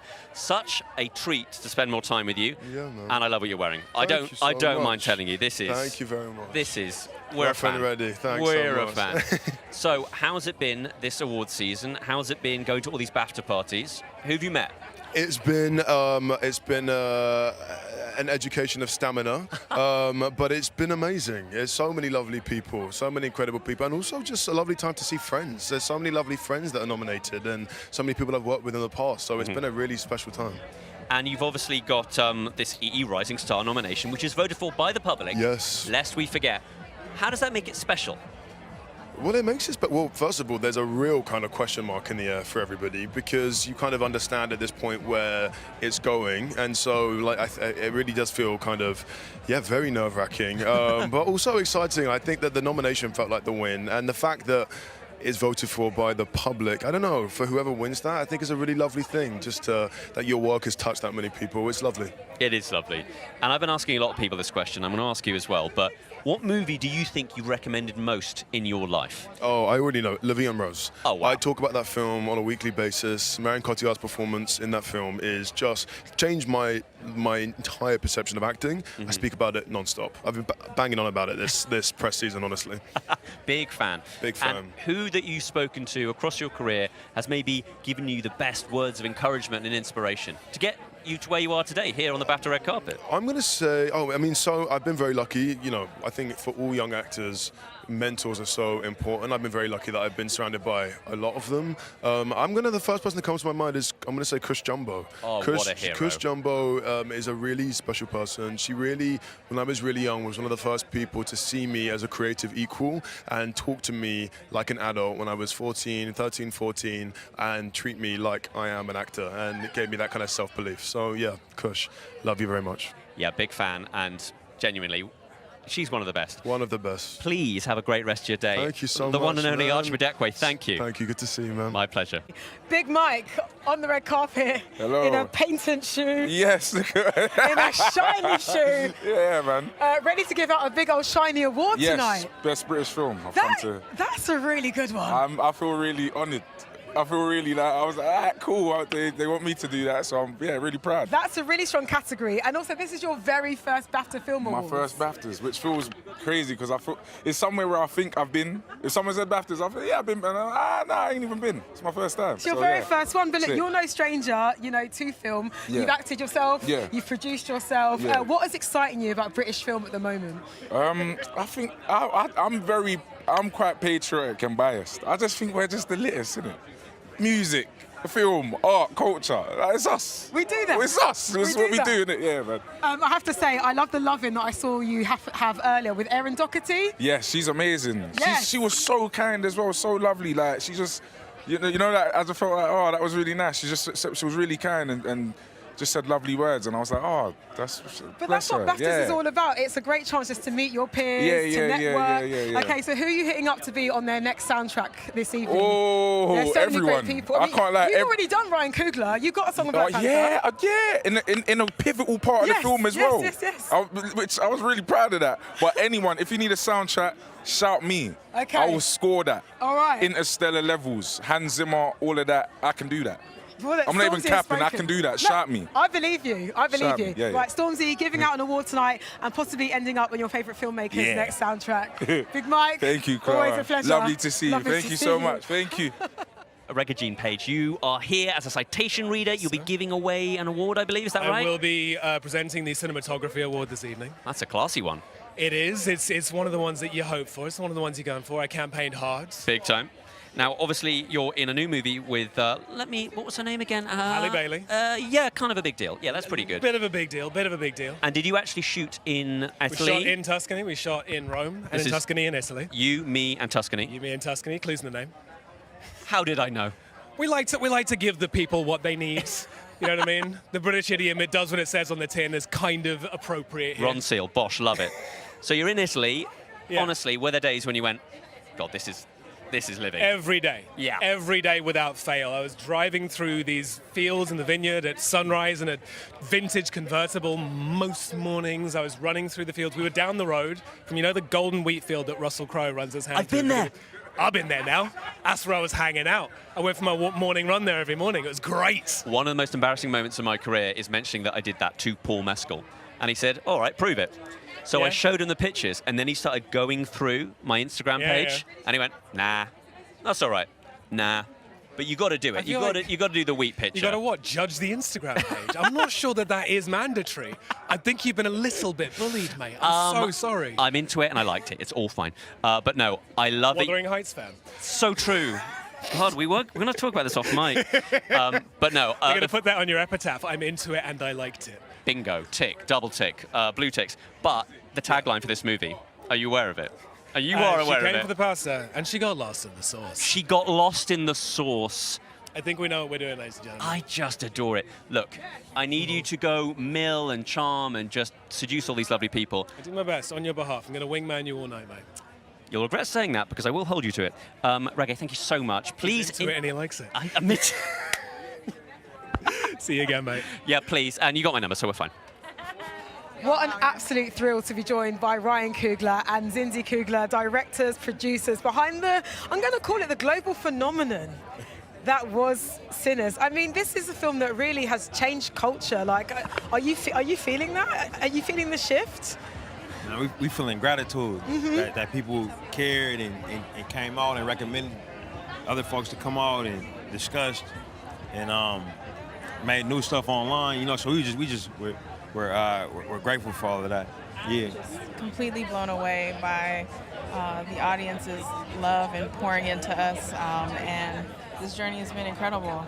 Just absolutely floating. Like, what a dream come true that we would have made something that people connected with and are still talking about. It's quite an honor. Well, this is the thing, audiences in the UK have been living with this film since, April last year.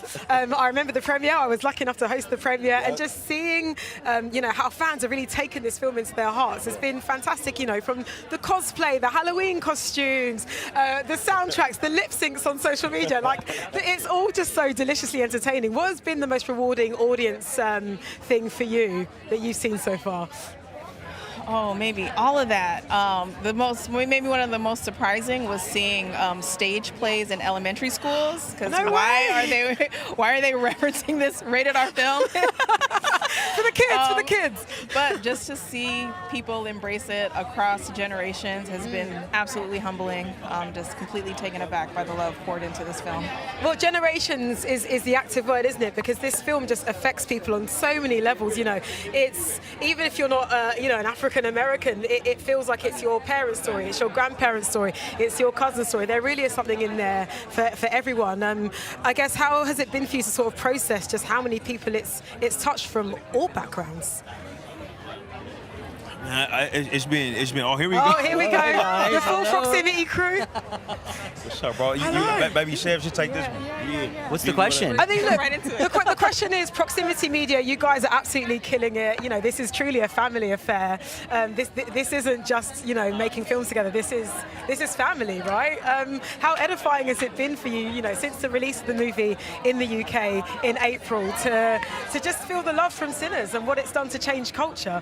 Man, it certainly is a family in official ways and otherwise, and I think honestly, a shout out to the UK because I think it was that premiere that we had here. It feels like last week, but it was last April when I think it really hit me for sure, a lot of us, that the magnitude of how much audiences are really responding to the movie. So for that reason and so many more, it's so nice to be here tonight, here back in London. I remember at the premiere, Ryan, you said to people, look, I want you to make noise, I want you to throw popcorn at the screen, I want you to react. That has definitely been happening. Yeah. You must have seen some of the reaction videos from inside the movie theaters. Oh yeah. We saw. We seen like, I don't want to say we seen it all, but we seen a lot. You know, like, but that participatory vibe. You know, that's how me and Zinzi came up watching movies in Oakland. And we were fortunate enough to play the movie in Oakland after we left from here, in that same theater, in the Grand Lake Theater, and people were going. It was the craziest screening I've ever been a part of. I don't know. Oh, absolutely. I mean, while we were making the film, we told ourselves we wanted it to feel like a rock concert. And we wanted people to be, on the highest highs with us and the lowest lows with us and just along for this roller coaster ride. And man, we're just so overwhelmed with gratitude. I mean, what a ride it is, honestly. Thank you so very much for gifting us with this film, because I think we're going to be talking about this film forever. It's an instant classic. No, for sure. Like you say, from elementary school kids dressing up as Stack and Smoke to people chucking, popcorn at the theatre, rehearsing the lines, to what you guys have built since you were pretty much late teens, early 20s. This is an incredible movement. So congratulations. Thank you. And I won't pressure you about Sinners 2 because I know you've been... Exactly, that's what I thought. We're going to keep the memory of Sinners on the screen and just, thank you so much. Thank you. Congrats. Thank you so much. Amy Lou Wood, you're here. Hello, Ali, I'm here. On the BAFTA red carpet. Yes. You're no stranger to this place. No. Yeah. It actually feels like, home. It does a bit. It does. In many ways, get this lady a BAFTA. That's what we're thinking. Thank you. You're here, being beautiful as you always do. Thank you. But I'd like to know, honestly, what would Evie, from your TV show Film Club, make of the nominees this year?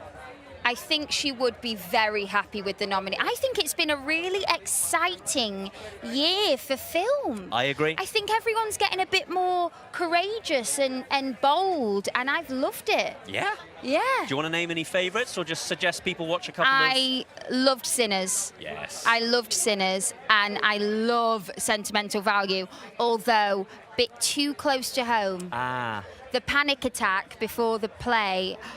Been there, done that, bought the T-shirt. A lot of actors and actresses have been saying that opening sequence. If you've not seen the movie, you should still definitely see it. It's so stressful. In a good way. In a good way. And If I Had Legs, I'd Kick You. Is that nominated? It is nominated. Rose Byrne. That's the most stressful movie I've ever seen. She's incredible, but it was awfully stressful.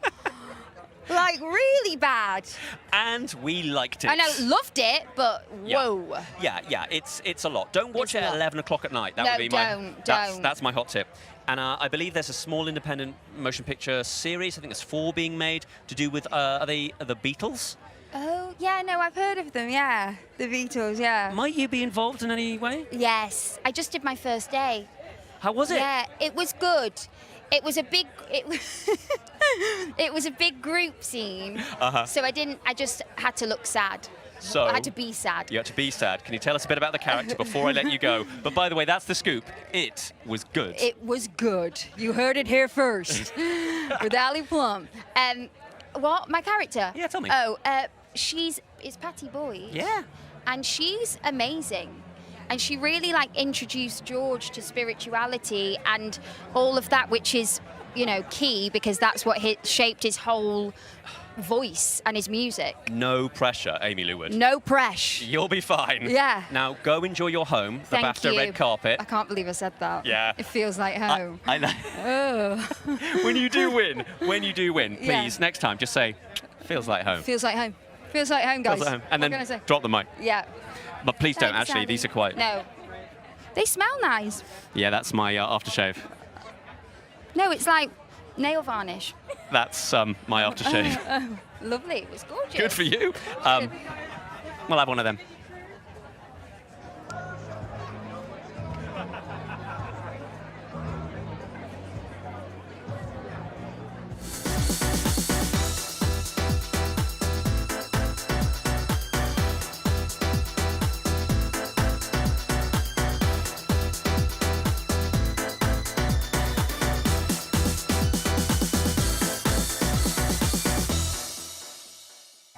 Alia Bhatt, welcome to BAFTA. Thank you. So much to discuss. You're not only an actor, you are a producer, you do it all. You are a mogul. I think it's safe to say. Listen, 90 million people... So I'm going to hide myself in 90 this. million people would not disagree with me, Alia. Tell me about your life in front of the camera and behind the camera and what's sparking you at the moment. What's getting you excited about theatre and about movies? I think I say this all the time that I think I came out of my mother's womb on action. I feel most myself in front of the camera. Sorry, that was such a great visual. Yeah, it's your mum true. is giving birth. Like, action! Yeah. And I'm out. So being in front of the camera to me, it's a blessing. I feel so grateful that I love so deeply. I love my job so deeply. But I have to say that my true source of inspiration and magic right now is my daughter. And, you know, looking at her, you know, just bloom, and she's 3 now, dancing to my songs sometimes. I'm like, okay, that is life.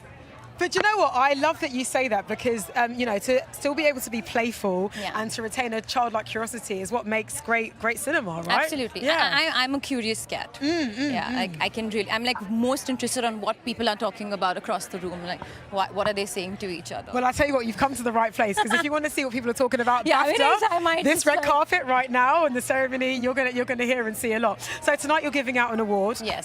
Best film not in the English language. Yes. A great category. Yeah. And what incredible nominees. I think for me, one of the things that I love about cinema is that you don't have to have one language to truly enjoy cinema. You don't have to understand the language because what truly drives it is just emotion and that feeling that just sort of pulses out at you from the big screen. So yeah, I'm really excited. Tonight's the night celebrating cinema, and I'm like, it's all about the love of the movies. Absolutely. And can I ask, are we going to see you in the UK anytime soon, producing anything here? Is that a little... I mean, I would say put it out there.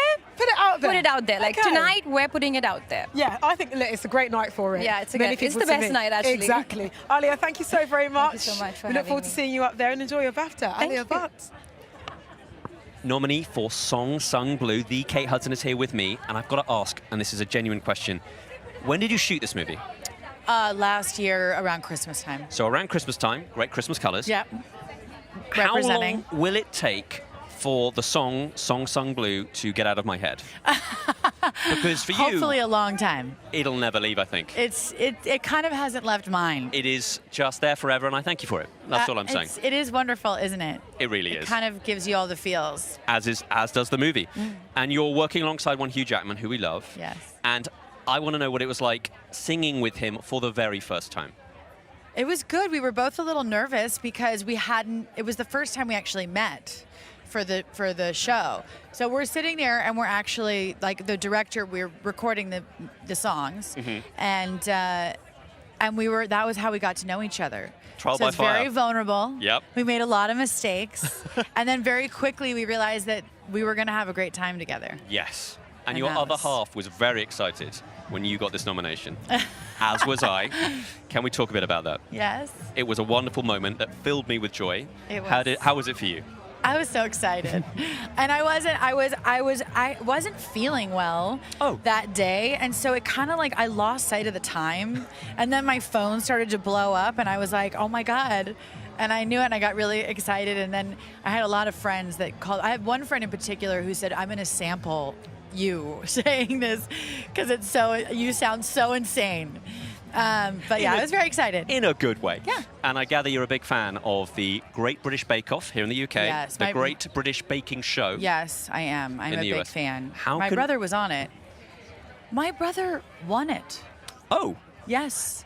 You didn't know that, did I didn't. you? You know what that means is that's a challenge. No, I can't. So I want you to know the director of this show right now works with Bake Off. I'm obsessed with it. So what we need to do, speak to some people and finally get you the big break you deserve. I don't know. Ollie got a handshake. Just about 25 I don't- years since Almost Famous, and you got your first BAFTA nod. Get the lady on Bake Off. It's time to happen. Kate, please go enjoy the rest of your thank day. you. You are sublime, and you are the best. Thank you so much. Nice to meet you. Nice to meet you too. Tom Blyth. Hello How again. you living? Hello again. Seen a lot of each other at the moment. Look, it's just the season. I'm not mad about it. No, either am I. It's the season to celebrate great film, outstanding British film, Wasteman. Let's talk about it. How did this film first come into your life, and why did you say yes immediately when you read D? Honestly, the whole thing has really come about through my friendship with David Johnson. We wanted to work together really badly, and we're looking for something, and he found this script and loved it, and they sent it to me, and I loved it, and D is just like a character I've always dreamed of playing. Allowed me to really stretch in some ways and go back to my roots in others. So yeah. Interesting. Yeah. Do I probe on the roots? No, please don't. Okay, that's what I thought. I have to say, great accent work Thank on you. D. Cheers. How did you go about, getting that right? Were you working with a dialect coach? Were you watching no. YouTube videos? What were you doing? I mean, I'm from Nottingham originally, so his little London twang was a little bit of a stretch, but yeah, no, I just worked on it, immersed myself. Was living in Bethnal Green at the time, so Right. I just absorbed a little bit. Yeah. Did what needed to be done. Yeah, exactly. You mentioned that the brilliant David Johnson and you connected on this film. You've always wanted to work with each other. To play these characters, you've got to have implicit trust with somebody Yeah. because, it gets really intense between you two. How did you work on building that to bring that to the screen? I mean, honestly, we had to jump in with both feet, I think, because there was no time. We shot it in like 4 weeks. It was a rapid shoot. We had to choose to trust to make it work because it's brutal, as you've seen. But yeah, we just trusted each other. We had a bit of rehearsal time, which always helps. And I think we both just dared to get messy and dared to risk it all. And I guess, as you mentioned, with the little time that you had, you got no choice but to kind of go all in, right? Yeah. It was a baptism of fire. Tell us about, I guess, that last day of set, because I know people always think about the first day, but the last day of set when Cal was like, all right, we're done. What was it like saying goodbye to D in that cell? I miss him. I still miss him. Yeah? I know he's a madhead and by all accounts a psychopath in some ways, but I don't know. There's something about him. I think he's hurt. The character's hurt, and I tried to look for his pain and found it, and I feel bad for him. Well, this is it. I often hear actors talking about learning not to judge their characters. Exactly, yeah. Was that your approach to D? 100%. I think you can't judge your characters because if you do, you can't get into their deepest depths. If you're judging them, you're automatically building a wall up, just like in life. So yeah, you have to try and, even if they're a highly unempathetic character, you have to try and empathize. For sure. Look, and we've all got our traumas. Yeah. D absolutely included in that. 100%. And last but not least, how are you going to celebrate tonight if you guys win? What's the plan? Are we outside? You know what? I'm straight back to work. Just genuinely happy to be here and be kind of taking part. It's my first BAFTAs. Welcome. And really happy to be here with a film that means so much to me. So yeah, I'm just happy to be with everyone. Happy for Cal and the writers who are nominated. So yeah. And a film that's a great conversation starter as well. Exactly. Really In important. many ways. Yeah. Tom, thank you Awesome. so It's very so much good to for see you joining again. us. Yeah. Have a great BAFTA. You too. I'll see you soon. Definitely You look not amazing, D. by the way. Thank you very much. You must be so nervous. I feel like I'm a slight stalker of you because I watch all your bits and pieces all the time and I love you a little bit. Hannah, the feeling is mutual. Thanks. So this is the backslapping party at the EE BAFTAs Red Carpet 2026. This is Hannah Waddingham, and I am blushing 'cause she was really nice to me.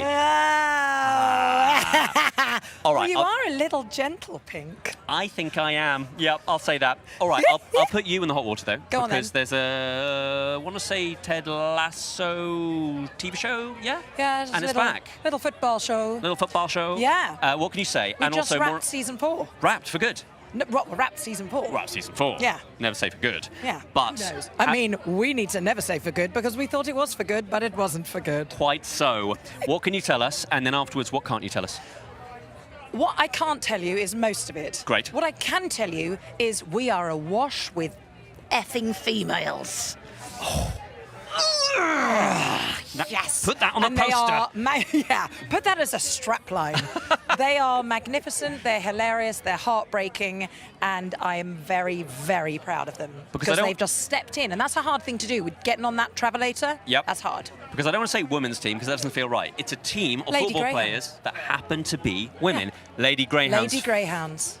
That feels so good. God, the writers at Ted Lasso might be all right, mightn't they? Yeah. I feel like I contributed to that one personally. really? Yes. Now, you are known also for being a musician and a singer and a wonderful, charming human being. But I'd like to know, what song gets stuck in your head a lot? I would like a ring, I would like a ring, I would like a ring, I'm a wedding finger, I would like to, obsessed with Ray. That was so I feel pure. Queued up. It was so... It's been playing in my head all day. And I think it might come back, I'll be honest with you. And I'm going to let you go. I could do this for another hour. I mean, you can tell. And again, what was the tagline? It was the Lady Greyhounds, and it's absolutely full of effing women. Yeah. All right, well, this is where I leave you. Beautiful man. Up top, beautiful lady. You are magic. Love you. I'm melting again.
Little Simz. Am I calling you Simbi, or are we going government name tonight? Because you're in your acting zone. Whatever rolls off the tongue. I'm gonna go for Simbi. Cool. I'm gonna go for Simbi. Although people will know you as Shola in the film Steve, alongside the brilliant Cillian Murphy, Jay Lacurgo. What a beautiful film to be part of. Thank you.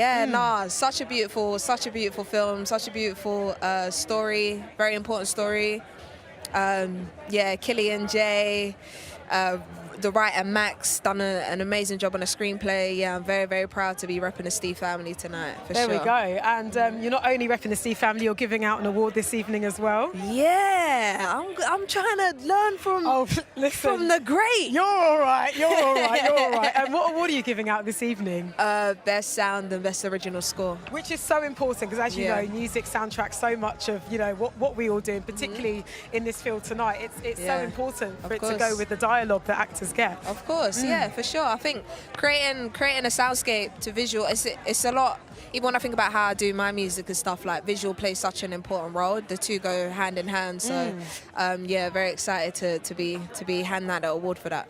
Now, we've seen you play a salon owner, we've seen you play a care worker, teacher. What's next on the list? What's your next dream role, Simz? I just think whatever story connects with me, do you know what I mean? Whatever character I feel like I believe I can represent authentically and do the best at doing that role justice is what I'm here for. I'm like, man, I'm open. Well, tonight's the night to network. Oh, yeah, here we go. So you know what to do. Shine them teeth well. Little Simz, thank you so much. Yeah, thank you, Clara. Have a great BAFTA. Thank you. Leading actor nominee for Blue Moon, the Ethan Hawke. I am so happy to be in your presence because this movie, can I say this, has not been watched by enough people. I want more people to be aware of the gloriousness of this man in Blue Moon. Can you tell us a bit about your character for those not in the know? Well, for those not in the know, that's what's fun about these award shows is I get to tell people about the movie. Yeah. So Blue Moon, I play Lorenz Hart, one of the great American lyricists of all time, on what basically is a movie about a person who dies of a heartbreak in one night. He's at the opening night party of his former collaborator, Richard Rodgers. They've worked together for 25 years. Rodgers having his first collaboration with none other than Oscar Hammerstein, and they're about to change musical theater. And I know it, and it's basically a giant howl into the night about an artist left behind. And that speaks to me. Genuinely, that hit me right in the bullseye. It spoke to me too. I love doing it. And you have to play a man who, stop me if I'm wrong, is closer to 5 foot than he is 6 foot. Yeah. How do we make that work? With a director like Richard Linklater, it all seems possible, but how is it done?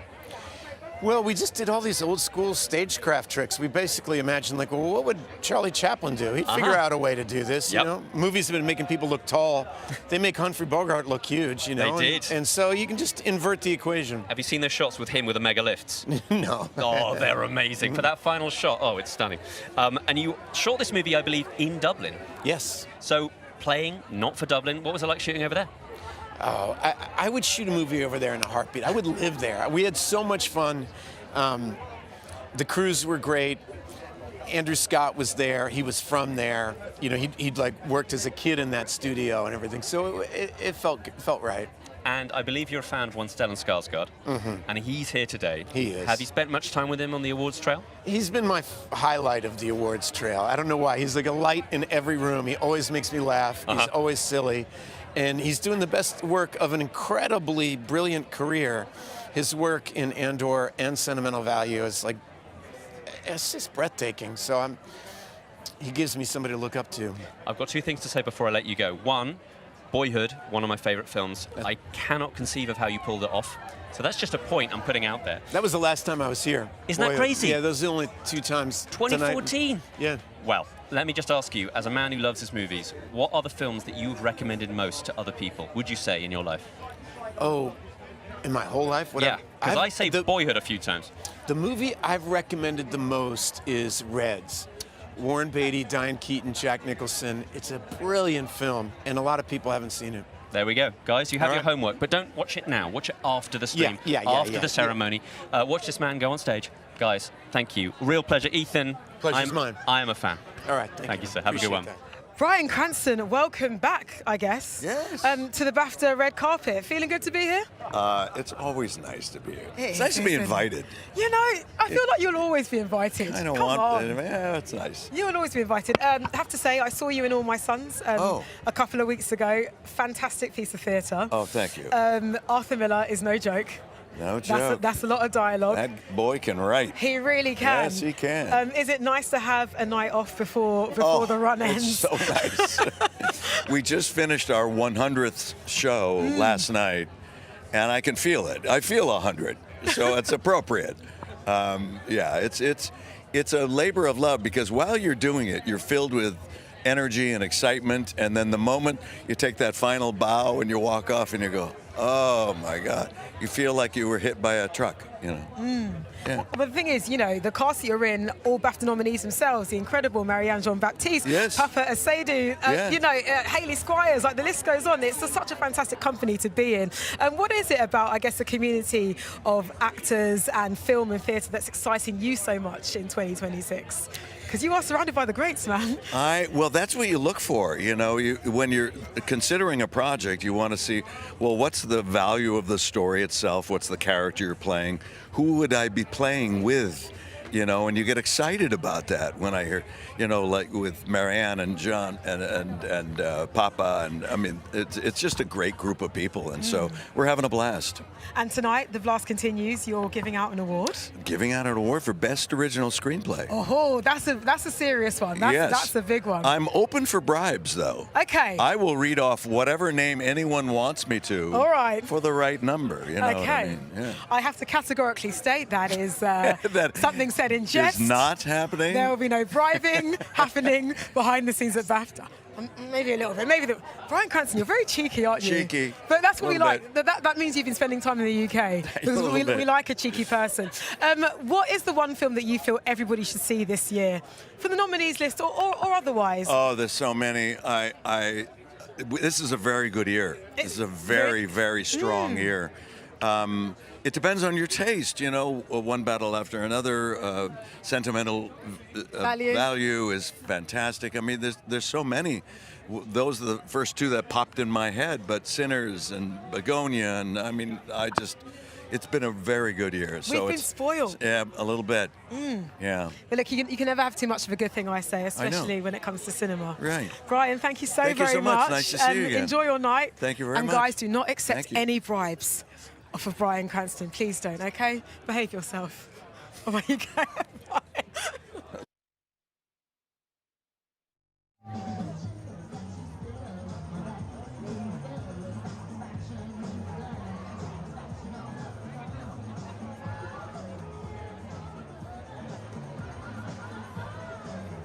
Films can inspire, delight, and make us feel nostalgic. Clara, do you remember your first film experience? Oh my goodness, too many to mention, but off the top of my head, Rinse Cruel Intentions and Sister Act 2 has got my heart forever. What about you? So good. Mine was definitely the Blade Runner director's cut, for sure, Of course. and not Cool Runnings over and over and over. Listen, no judgment, baby. It's bobsled time. Well, actually, BAFTA did have a chat with some very well-known faces to take a trip down memory lane. So shall we take a look? Let's.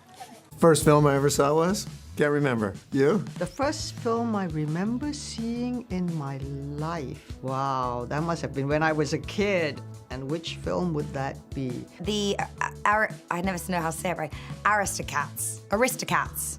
I don't know which way is the right way. The Aristocats. I want to say The Wizard of Oz. I love that film. I love the music. I love all the cats. So many other things, but the main thing is the music and the cats. And it is great. Then I suddenly, like a full circle, I'm in Wicked, which leads to the Land of Oz. First film I ever saw was Chitty Chitty Bang Bang in 1969. I was 3, and I've never been so frightened in my life. Old Yeller. Yeah. Traumatizing. Saw that movie. Cried like a baby. It's really sad. It taught me about death at too young of an age. Brutally sad. Yeah. Brutally sad. Jack Frost, a dad who's died, and he becomes a snowman. He comes back in the form of a snowman. Incredibly moving film. I think it's like Bambi. It was probably Snow White. The Lion King. Probably like The Fox and the Hound. At my granddad's house, he had a VHS tape with lots of Disney films on, and he introduced me to Snow White. I did not like when Mom died, right? Yeah, I didn't love it. I remember the witch being particularly creepy. I remember not wanting to eat an apple afterwards. And when she dies by eating the apple, it was weirdly scary and emotional and all the things that I now love in film. So thanks, Snow White, for giving me my taste. The first film I bought with 1,001 pennies, and I was too young to buy it. RoboCop. Wow. With 1,000, and the guy was like, "Are you old enough to do this?" And I was like, "Yeah." The first film I ever saw in the cinema was The Three Amigos. I remember watching it with family and cousins, and we must have taken up an entire aisle. It left a lasting impression on me to this day, just that was going to be a different experience than watching at home. I feel like I'm doing an ad for going to the cinema, but may as well. The first film I remember seeing ever was E.T. At least in the theater, was E.T. The memory of that feeling, the emotional memory of it. My heart was broken. My brain went to another place and was swept away by the John Williams score. And so for me, that will always remind me of what it felt like to go to the movies. Have you watched it again since? Of course. Oh my God. I know the whole thing. I know the whole script.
despite what some people may think, Clara and I are not actually technically royalty, but real royalty is here tonight.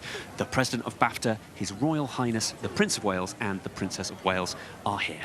So that can only mean one thing. We need to get inside because the BAFTAs are about to begin. But of course, we say thank you to you for joining us right here on the EE BAFTA red carpet. And of course, keep the conversation going using the hashtag EE BAFTAs. Until next year, goodbye. Goodbye.